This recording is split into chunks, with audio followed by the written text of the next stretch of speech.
हुकूमत ने 2/3 अक्सरियत से 26वीं आईनी तरमीम मंजूर करा ली। सेनेट में 26वीं आईनी तरमीम की शक़वार मंजूरी ली गई। पहली शक में 4 वोट मुखालफत में आए। बकिया तमाम शक़ें 65 वोटों के साथ मुत्तफ़िक़ा तौर पर मंजूर की गई। आईनी तरमीम मंजूरी के वक्त ऐवान में नून लीग, PP, JUI और ANP के अरकान मौजूद रहे। BNP के 2 सेनेटर्स भी इजलास में आए। PTI ने वोटिंग का बॉयकॉट किया।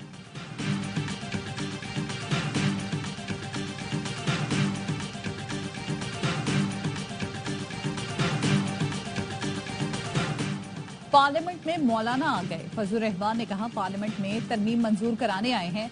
कौमी असम्बली का इजलास भी कुछ देर में मुतवक्के।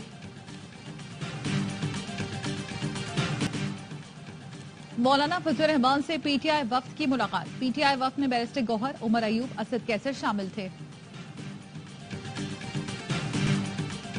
चीफ जस्टिस ऑफ पाकिस्तान की तकर्री स्पेशल पार्लिमानी कमेटी करेगी।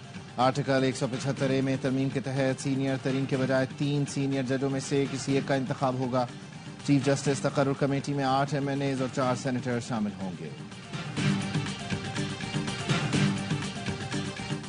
और ये तरमीम आखिरी नहीं है, मजीद भी होंगी। सेनेटर फैसल वाडा कहते हैं सेनेट से आईनी तरमीम मंजूर होना तारीखी कामयाबी है। जैसे जैसे मुश्किलात आती रहेंगी आगे बढ़ते जाएंगे। अब मुल्क में सिर्फ तरक्की और खुशहाली का राज होगा। PTI ने तरमीम का साथ नहीं दिया लेकिन शिकों का साथ दिया। मेरा 21 तारीख का दावा और वादा दुरुस्त साबित हुआ। सुप्रीम कोर्ट और हाई कोर्ट में आईनी बेंचेस बनेंगे। आर्टिकल 191 में आईनी बेंच की तरामीम मंजूर। आईनी बेंच का हेड सीनियर तरीन जज कहलाएगा। आईनी बेंच आइन की तशरीह और दीगर आईनी मुकदमात सुनेगा। आईनी बेंच में तमाम सूबों से बराबर जजेस तैनात किए जाएंगे। सूबाई असम्बली की अक्सरियती करारदाद से हाई कोर्ट्स में आईनी बेंचेस तश्कील पाएंगे। आर्टिकल 209 में तरमीम के तहत सुप्रीम जुडिशल काउंसिल की तश्कील 9 होगी। Chief justice of Pakistan supreme judicial council के सरबराह होंगे। सुप्रीम कोर्ट के 2 सीनियर तरीन जज मेंबर होंगे। 2 मेंबर्स हाई कोर्ट के चीफ जस्टिस होंगे।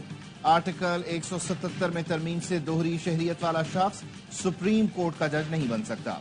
सुप्रीम कोर्ट का जज बनने के लिए हाई कोर्ट में 5 साल का तजर्बा लाजमी करार। हाई कोर्ट और सुप्रीम कोर्ट में 15 साल वकालत के बाद वकील सुप्रीम कोर्ट का जज बन सकेगा।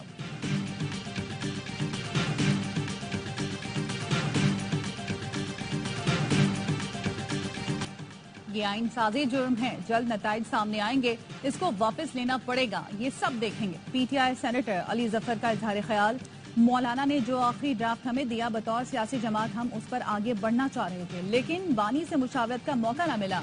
JUI का शुक्रिया अदा करते हैं कि हुकूमत के खतरनाक मुसव्वदे से बचाया। आर्टिकल 8 में तरमीम की तजवीज पर मौलाना साहब ने भी कहा ये काला नाग है। सेनेटर शेर रहमान ने कहा हम काले या सफेद नाग के सामने बीन नहीं बजाते, इसे वहीं खत्म करते हैं। दुनिया भर में ये इख्तियार पार्लियामान के पास है। जजों की तकर्री में पार्लियामेंट का किरदार हमला नहीं।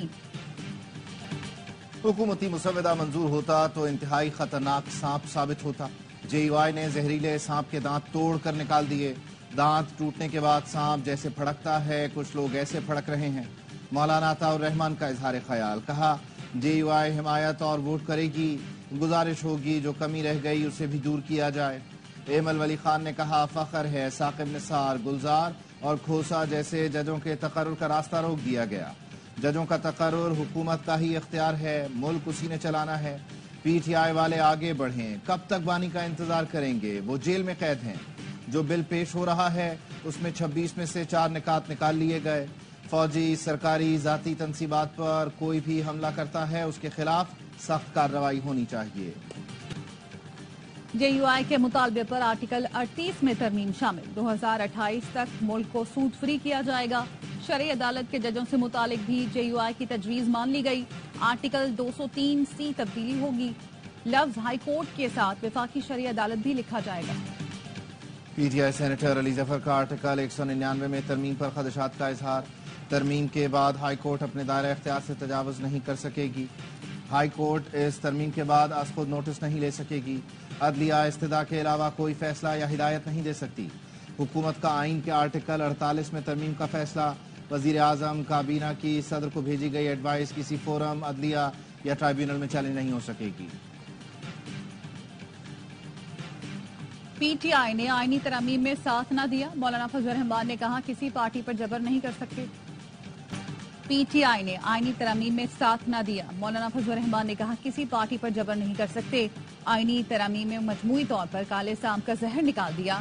چیئرمین تحریک انصاف بیرسٹر گوہر نے کہا بل کے متن پر کوئی اعتراض نہیں, ہم نے آئینی پیکج پر اتفاق کیا.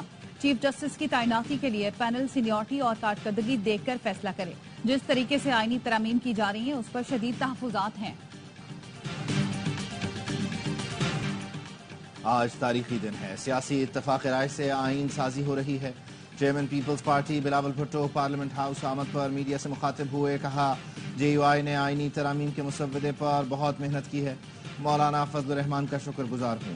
اب نہ کوئی اعتراض رہا نہ کوئی متنازع پوائنٹ. بلاول بھٹو کی زیر صدارت پی پی پارلیمانی پارٹی کا مشترکہ اجلاس ہوا.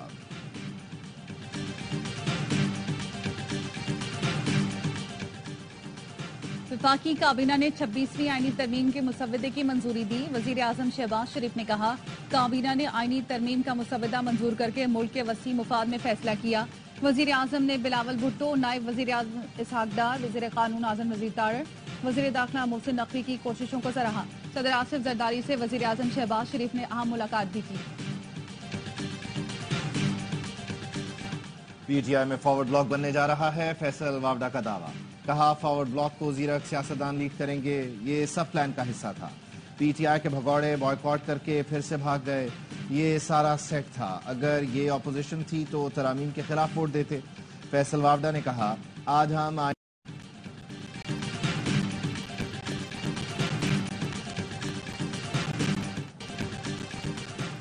حکومت کا رواں ماہ ملک گیر انسدادی پولیو مہم چلانے کا فیصلہ. پاکستان سے ملحقہ افغان سرحدی اضلاع میں بھی پولیو مہم چلائی جائے گی. 4,56,00,000 سے زائد بچوں کی پولیو ویکسینیشن ہوگی. پولیو مہم کا پہلا مرحلہ 25 اکتوبر سے سندھ میں شروع ہوگا. اسرائیلی فورسز کی غزہ کے علاقے بیت اللحیہ میں بمباری. 73 فلسطینی شہید. خان یونس جانے والے انجینئروں کی گاڑی پر میزائل حملہ, 4 شہید ہو گئے. غزہ میں حماس کی مزاحمت جاری. تازہ حملوں میں 2 اسرائیلی فوجی مارے گئے. صہیونی فورسز کا 16 روز سے شمالی غزہ کے 3 علاقوں کا محاصرہ.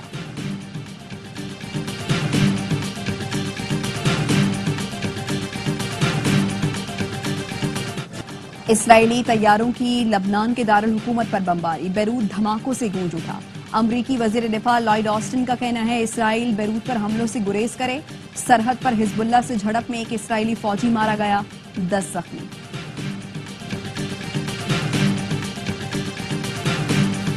غزہ اور لبنان میں اسرائیل مظالم کے خلاف مختلف ممالک میں احتجاج. سینیگال میں ہزاروں افراد کی ریلی.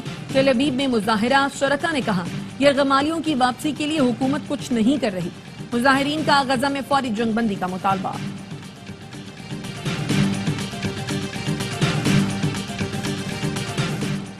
اسرائیل کے ایران پر ممکنہ جوابی حملے کی خفیہ معلومات لیک ہو گئیں. سی این این کے مطابق خفیہ معلومات مڈل ایسٹ اسپیکٹیٹر نامی ٹیلی گرام اکاؤنٹ پر شائع کی گئی ہیں. دستاویزات تک کس کی رسائی تھی؟ امریکہ نے تحقیقات شروع کر دی.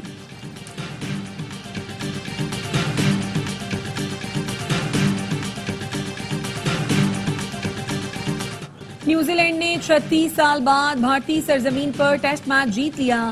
کیویز نے 107 رنز کا ہدف 2 وکٹوں کے نقصان پر حاصل کر لیا. بھارتی ٹیم میچ کی پہلی اننگز میں ہوم گراؤنڈ پر کم ترین سکور 46 رنز پر ڈھیر ہوئی تھی.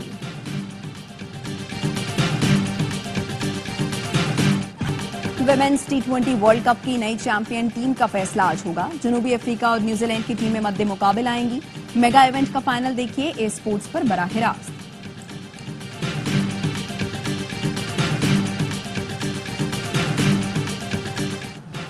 رونالڈو کی السلام علیکم کہنے کی ویڈیو وائرل. کھلاڑی نے اسکاٹ لینڈ سے سعودی عرب واپسی پر سلامتی کا پیغام دیا. پرتگالی فٹ بالر سعودی پرو لیگ میں النصر کی نمائندگی کر رہے ہیں. 6 کنگز سلیم میں عالمی نمبر 1 اور 2 کا ٹکراؤ. ریاض میں اٹلی کے یانگ سینر بازی لے گئے. پہلا سیٹ ہارنے کے بعد زبردست کم بیک کیا.